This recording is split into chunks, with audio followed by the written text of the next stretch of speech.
Hello friends, part 5 के लिए अब आपको ज़्यादा इंतज़ार करने की ज़रूरत नहीं, क्योंकि इस वीडियो के एंड होने के बाद पार्ट 5 सेकंड चैनल पर अपलोड हो जाएगा। सो प्लीज़, जिस तरह आप सब ने मेरे इस चैनल को सब्सक्राइब किया है, वैसे ही सेकंड चैनल को भी सब्सक्राइब करें। वीडियो को लाइक, शेयर और कॉमेंट करना मत भूलिएगा। चैनशी शियांग के पास आकर कहती है कि कल हुआंग के साथ जो कुछ भी तुमने किया, उसके बाद भी तुम उसके साथ प्रोजेक्ट में काम करना चाहती हो। शियांग कहती है कि करना या ना करना ये तुम पर डिपेंड करता है। चैनशी कहती है लगता है तुम भूल गई, मैं इस प्रोजेक्ट की इंचार्ज हूँ। शियांग कहती है फिर तुम भी ये मत भूलो कि ये प्रोजेक्ट हुआ कंपनी ने दिया है और मैं जिंगशिंग की वाइफ हूँ।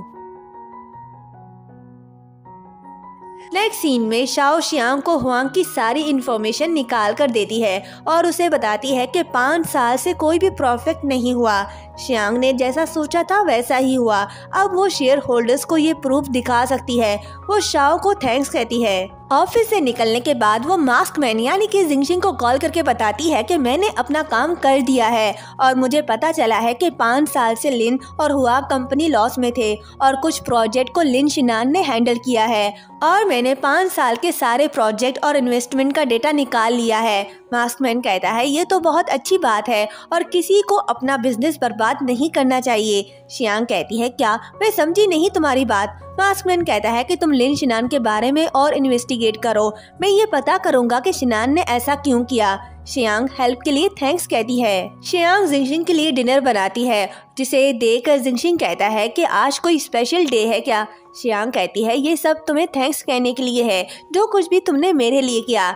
जिंगशिंग कहता है क्या तुमने आज मुझे थैंक्स नहीं कहा था। शियांग कहती है कल रात के बाद से हम अभी मिले हैं। जिंगशिंग कहता है तो नेक्स्ट टाइम इन सब के लिए मैं भी तुम्हें ट्रीट दूंगा। शियांग उसे खाने के लिए कहती है। जिंगशिंग खाता है तो कहता है कि तुम बहुत मजेदार पकाती हो। शियांग उसे अपने हाथों से खिलाती है और कहती है कि ये डिलीशियस है ना। जिंगशिंग कहता है हाँ और फिर उसका हाथ पकड़ लेता है। शियांग की दिल की धड़कनें तेज हो जाती हैं। वो अपनी आंखें बंद कर लेती है तो जिंगशिंग प्यार से उसके नोज को टच करके कहता है कि चलो तुम भी खाओ। शियांग उसे पिकनिक पर चलने के लिए कहती है। जिंगशिंग हाँ कहता है। नेक्स्ट डे दोनों पिकनिक के लिए पार्क आते हैं। शियांग उसे फिश हेयर बैंड पहनाती है। जिंगशिंग कहता है कि ये क्या है। शियांग कहती है कि पहने रखो, तुम पर सूट कर रहा है। जिंगशिंग वो उतारते हुए कहता है कि मैं तुम्हारे साथ पिकनिक पर क्यों आया। शियांग उसे कहती है कि मत उतारो इसे, कितना क्यूट है ये। घर पर अकेला बैठकर बोर होना बहुत डिप्रेसिंग है, इसलिए तुम्हें डेली बाहर निकलना चाहिए। ये सुनते ही जिंगशिंग उसका हाथ पकड़ लेता है। दोनों एक दूसरे को प्यार से देख रहे होते हैं। तभी एक बच्चा आता है और अपनी मॉम को बुलाकर उनकी तरफ इशारा करके कहता है कि मॉम देखो ये क्या कर रहे हैं। दोनों एक दूसरे से दूर हो जाते हैं। शियांग जिंगशिंग को खाने के लिए देती है और पूछती है कि ये कैसा है। जिंगशिंग वो खाकर कहता है कि इतना भी बुरा नहीं है। तभी उसे कॉल आती है। शियांग कहती है कि तुम कॉल का आंसर क्यों नहीं कर रहे। जिंगशिंग फोन उठाता है तो असिस्टेंट बात करती है, पर शियांग कोई और समझती है और सोचती है कि क्या ये वही लड़की है। असिस्टेंट से बात करने के बाद वो शियांग से कहता है कि मुझे अभी कहीं जाना है। ये कहते ही वो चला जाता है। शियांग अपसेट हो जाती है और वहीं उसका इंतजार कर रही होती है। काफी देर इंतजार करने के बाद वो कहती है कि ये अभी तक वापस क्यों नहीं आया। दूसरी तरफ असिस्टेंट जिंगशिंग को डॉक्यूमेंट्स देती है जिसमें हुआचिन और शिनान के खिलाफ कुछ एविडेंस होते हैं। असिस्टेंट कहती है कि ये एविडेंस शिनान को दोषी देने के लिए काफी नहीं है, लेकिन दोबारा इन्वेस्टिगेशन के लिए काफी हैं और मुझे हुआचिन के खिलाफ रिश्वत लेने के कुछ और एविडेंस मिले हैं। इससे वो कंपनी से आराम से बाहर जा सकता है। जिंगशिंग कहता है ठीक है फिर ऐसा ही करो। असिस्टेंट कहती है कि यू ने 3 दिन बाद शेयर होल्डर्स को डिनर के लिए इनवाइट किया है जर्नल मीटिंग रखने के लिए। आई होप आप वहां जाकर उनके प्रॉब्लम्स को दूर करने में उनकी हेल्प करोगे। ये सुनते ही जिंगशिंग खड़ा होकर उसे दिखाता है कि वो लंगड़ा नहीं है। असिस्टेंट तो शॉक्ड हो जाती है और कहती है कि तुम अपने दुश्मनों को ये दिखा रहे थे कि तुम कमजोर हो। जिंगशिंग कहता है कि डॉक्टर के बाद तुम पहली हो जो ये सच जानती हो, तो प्लीज 3 दिन तक इस राज को राज ही रखना। ये कहते ही वो व्हील चेयर पर बैठ जाता है। असिस्टेंट कहती है कि लिन फैमिली के बारे में क्या, एक्सीडेंट के पीछे शिनान का भी हाथ है। जिनशिंग कहता है कि उसके लिए मैंने कुछ और सोच रखा है। काफी देर तक वहाँ इंतजार करने के बाद शियांग सैड होकर घर आती है और कहती है कि वो कहाँ जाता है, किससे मिलता है, उससे मेरा क्या लेना देना, हमने तो कॉन्ट्रैक्ट मैरिज की है। ये कहते ही वो रोने लगती है और रोते रोते सो जाती है। तभी उसे मास्क मैन की कॉल आती है, वो उसे मिलने के लिए बुलाता है। वो माशा को उससे बात करने के बाद शियांग टाइम देखती है तो कहती है कि सच्चा प्यार रात भर वापस नहीं आता।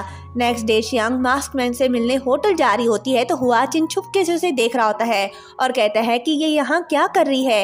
ये कहते ही वो उसे फॉलो कर रहा होता है। शियांग मास्क मैन से मिलती है। मास्क मैन उसके उतरे चेहरे को देखकर कहता है कि क्या तुम रोई थी। शियांग कहती है नहीं, मैं कल रात ठीक से सोई नहीं। फिर कहती है कि ये बताओ तुम मुझसे चाहते क्या हो।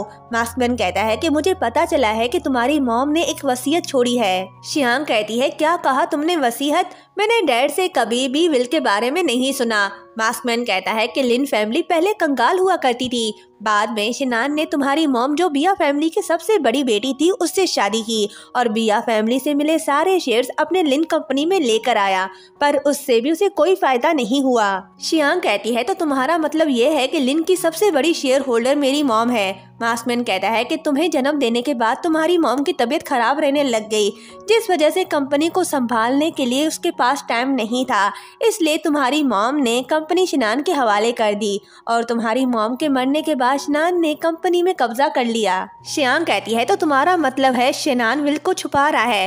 मास्क मैन हाँ कहता है। शियांग कहती है कि उसने कई सालों से उस विल को छुपा रखा है, उसे ढूंढना इतना आसान नहीं होगा। मास्क मैन उसे लॉयर का नाम बताता है जिसने उसकी मॉम का विल लिखा था।